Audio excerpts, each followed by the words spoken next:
বিসমিল্লাহির রহমানির রহিম। আপুরা ভাইয়ারা, আজকে আমি একটি মাছ অন্যরকম করে ভাজা করব। সেই জন্য আমার লাগবে এই যে আদা পেস্ট, রসুন বাটা, এই যে আমি ঢেলে দিলাম। এখন আমি হলুদ, মরিচ, ধনিয়া, জিরা, লবণ, স্বাদ মতো এগুলো ঢেলে দিলাম। এখন এগুলো ঢেলে দেওয়ার পরে এখন আমি এটারে ভালো করে মেখে নেব। সুন্দর করে মেখে নিয়ে আমি কিছুক্ষণ 10 মিনিট কি 15 মিনিট রেস্টে রাখবো। তারপর আস্তে আস্তে সুন্দর করে ফ্রাই প্যানে আমি এগুলা বসিয়ে ভাজবো। এসব মাছ ভাজা করলে তখন বেশি স্বাদ লাগে, রান্নার চাইয়ে ভাজলে মজা লাগে। ভাজা মাছটাই বেশি মজা লাগে। সেই রকমের ভাজা করব না, শুকনো ভাজা করব না, পানিও দিব না, মশলা সহ সেইভাবে ভাজবো। মাছটা আমি অনেকক্ষণ রেস্টে রেখেছিলাম। এখন আমি আস্তে আস্তে ভাজা বসাই দিব।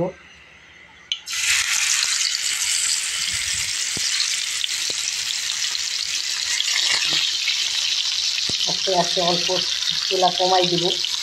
এরকম চুলা বেশি বাড়াইয়া এটা ভাজা যাবে না। এখন আমি মাছটা এক পিস প্রায় মোটামুটি হয়েছে।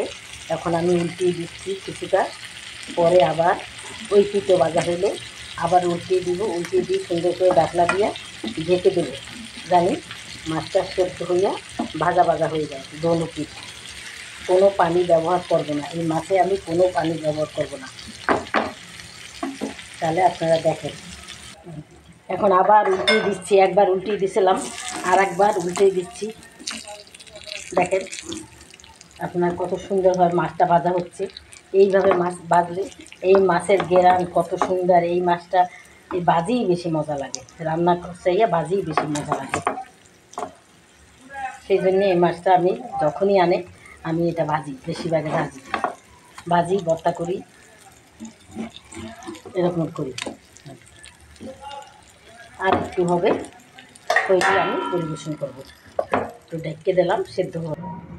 দেখেন ভাইরা, বন্ধুরা, আপুরা সবাই দেখেন আমার মাছ ভাজাটা হয়ে গেছে। কত লোভনীয় হয়েছে এই মাছ ভাজাটা। যদি এভাবে যে কোনো মাছ ভাজি করে আপনারা খান, দেখবেন কত মুখে রুচি আসে।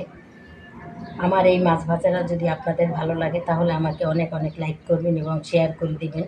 আর আমার চ্যানেলটা সাবস্ক্রাইব করে দেবেন, জানি অন্যরা দেখে। তাহলে আমি সুন্দর সুন্দর ভিডিও নিয়ে আসবো, আপনাদেরটাও আমি সাবস্ক্রাইব করে দেব। আসসালামু আলাইকুম।